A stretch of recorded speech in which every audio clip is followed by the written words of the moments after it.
What's up, everyone? If you're an original art collector, or if you are always interested in how comic books are made, you're in for a treat. Take a look at this video. Alright, so today we're going to talk about original comic book art, and I'm going to show you original art for the whole issue of Marvel 2-in-1. I've actually linked 19 of the 20 pages here, so we're going to go through this, and then I'm going to give you some explanation of how comic books are made, what we do, the size of the comic book. So without further ado, here we go. Check out this first panel for Marvel 2-in-1 issue number 6. Very cool. So let's take a look at some of the original art for Marvel 2-in-1 issue number 6. Marvel 2-in-1 issue number 6, page 1 by penciler Jim Cheung and myself, Walden Wong. So here we have page 1 right over here, and then as we go, I'll flip and you can see the back. Now, if you look in the angle with the original art, you can kind of see the different inks I've used. The crosshatch lines, I use a Micron. Here I use Speedball, and there's some Black Magic ink here. I use a combination of different tools just to create the right effect. Nice thing about collecting original art, if you do collect original art, or if you haven't seen original art before, some pencilers like Jimmy here, he would draw on the back of the artwork. Now the back of the artwork is just a mirror image of what's in the front. So right here, so I'll flip this over quickly, that's Reed Richards over here, and then it's like this headshot. He would draw it just to get all the images correctly, and then he would light box it and then draw the original on the other side. So right over here, that's page 1. I'm going to flip over backwards so you can also see some of the nice artwork that Jim's done on the back. You can pause the video to take a look at it longer. Now here's a double, actually this is a full page spread of Dr. Doom. So the funny thing is Jimmy, he kind of drew, I guess he drew Dr. Doom way too high. So instead of labeling the pages on the top, like what you see here, he labeled it on the bottom because we needed more artwork. So he labeled the bottom here, and then he needed more artwork on top. So the Kirby Crackle took a while to work on. This was nice. Very beautiful work. Okay, the Kirby Crackle, I just used a regular repeatograph pen and just did one circle at a time. And let's take a look at the back. So there's a 1-point perspective, so Jimmy can do all the ships. Okay, now here's page 3. Page 3, you can see the Dr. Doom, Reed Richards, Human Torch, Sue Storm over here. Coming in, you can pause the video to take a clearer look. One of the nice things about working with Jimmy is these cross-hatching textures. I would talk to him on and off about how he would like his cross-hatching technique, and I would do my best to get it close to what he prefers in his inks. And that's one of the fun things about working with pencilers who wants inks to look a specific way. It challenges myself, and it makes me evolve as an artist. Okay, here's page 4. Page 4. I'm going to show you all of this in page number order. It's page 4. Nice, almost splash page. Look at all the Kirby Crackles. Very cool. And then here's the last panel here. Now let's take a look at the back page. Right over here. Look how cool that is. If I was a collector, not only will I frame the front, I would probably get a glass frame and then frame both sides so I can see the front and the back. And then here's page 5. Page 5 is this one. Let's take another look. Very cool. Look at the punch. All the hatch lines, all the cross hatch lines. Yeah, that was so much fun to do. Kirby Crackle. Spent a lot of time on doing that. Here's the back of the artwork. Look how nice that. As an inker myself, I can actually take an image like that and start inking it and adding textures on top. Here's this page. Now here's page 6. This page was a little bit more of a layout. So Jimmy would draw on the back and the front, there was a few lines. What I've done is I went in there and started adding details like cross-hatching, hatch lines there, and I would kind of know what Jim does in his work, so I can apply it to some of this. So here's this page. A lot of, there's a few of my penciling work in there. Some of the fun detailing here. Okay, and then here's page 7. Take a look at the back. So cool. Okay, here's page 7. Page 7. All these pages. Jim is such a great draftsman. Such a great artist. It's such a pleasure working with him. I hope to do more work with him in the future. So nice. Very cool work. Now let's take a look at the back. Here's this. How nice that is. Very nice. Now here is the page 6. This is where the Human Torch fires up and flames on, and he becomes like a bullet thing. You can look at my other videos and then you'll see what I'm talking about. But here I use a quill and I did a lot of hatching work here. Now let's take a look at the back. The back is cool. There he is in pencil form. Some of the other details. So if you're an art collector and you enjoy looking at art, or you don't know how comic books are made, these are the original pages. These pages are drawn on 11 by 17. They're inked with indie ink. Here. Let's look at the back. And then when the book is done being drawn, the artwork's done, we scan it on Photoshop and we reduce it 67%. We reduce it 67% and then we send that to the colorist. The colorist would take the file and then color it, and then the letterer would letter it. And then after the reduction of 67%, you would get the size of a comic book. Okay. So this is actually drawn larger. So if you've never seen original art before, comic book pages are drawn much larger. During the Jack Kirby days, those pages were drawn even larger. Jack Kirby days, like one of the original artists, the pages they used to draw would be this size, twice up, like this big. But now we do 11 by 17.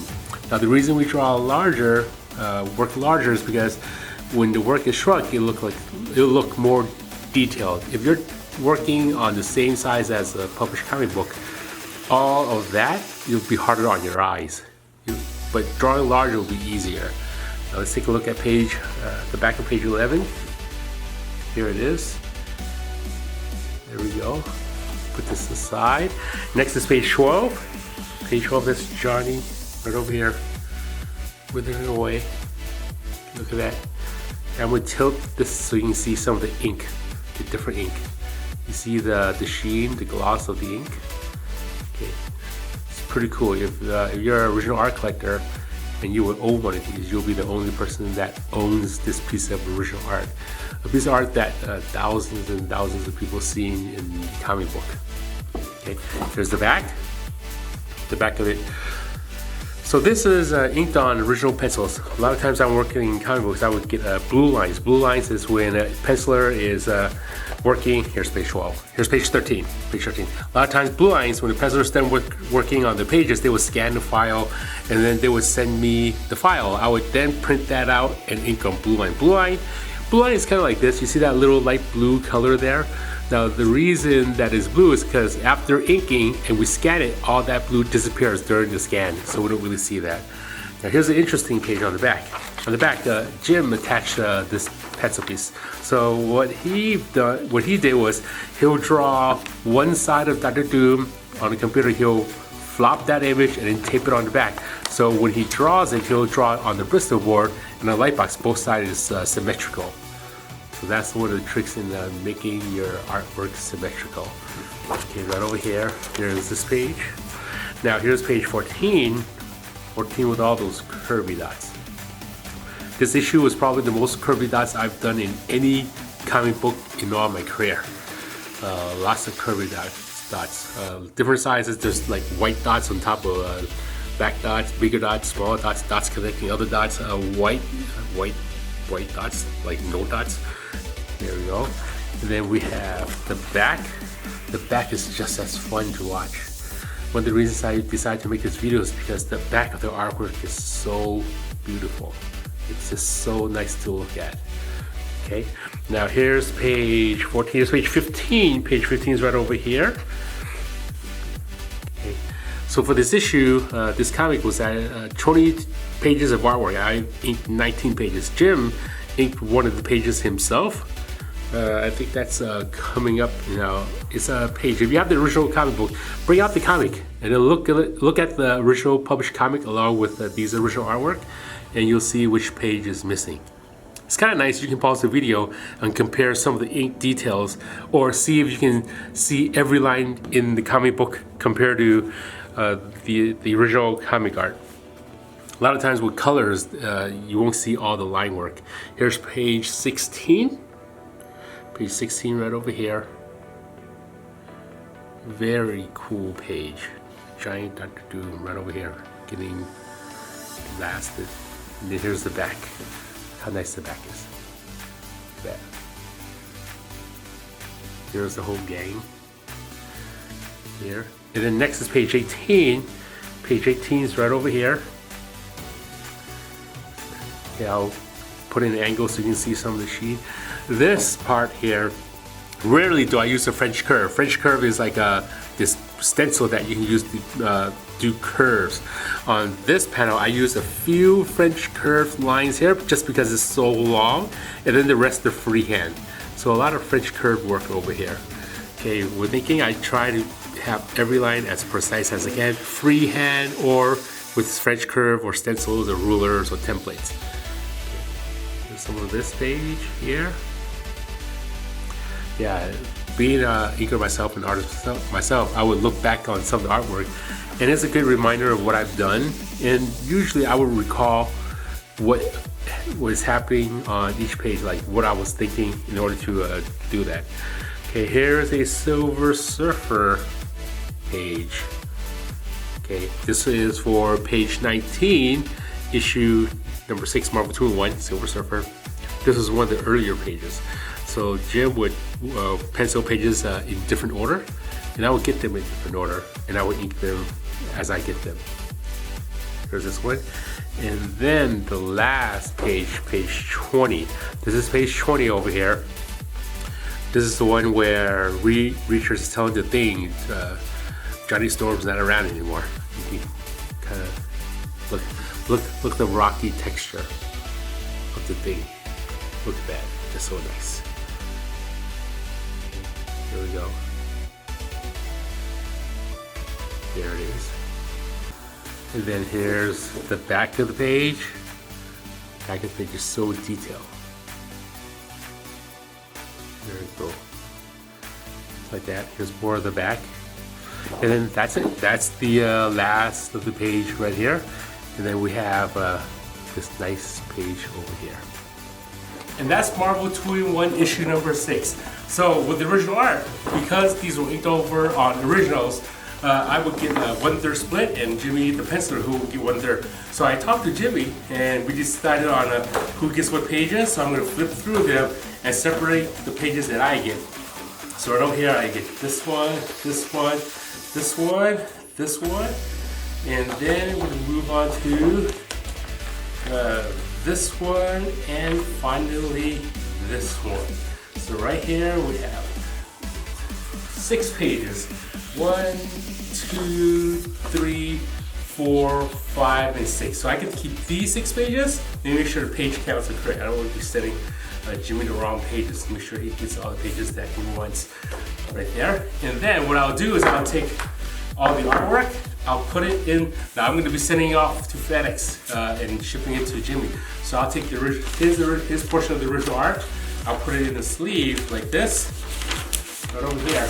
Place it in here, and then I'll reinforce it with a piece of cardboard. Cardboard just to give it some sturdiness, like that. And then I'll put this here.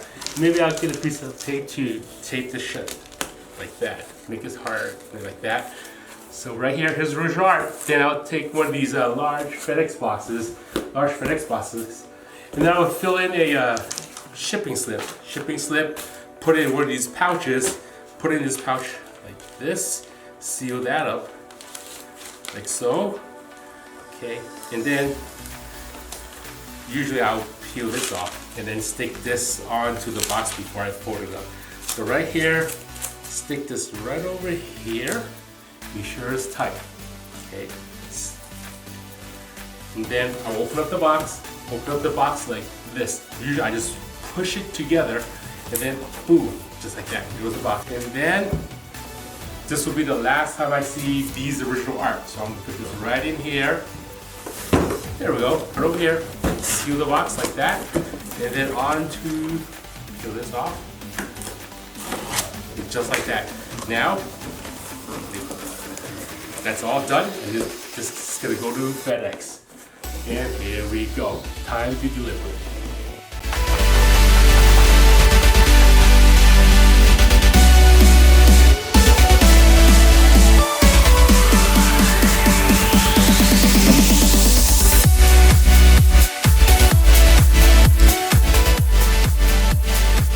Just like that, just drop off the FedEx package and on its way to the penciler. There you have it.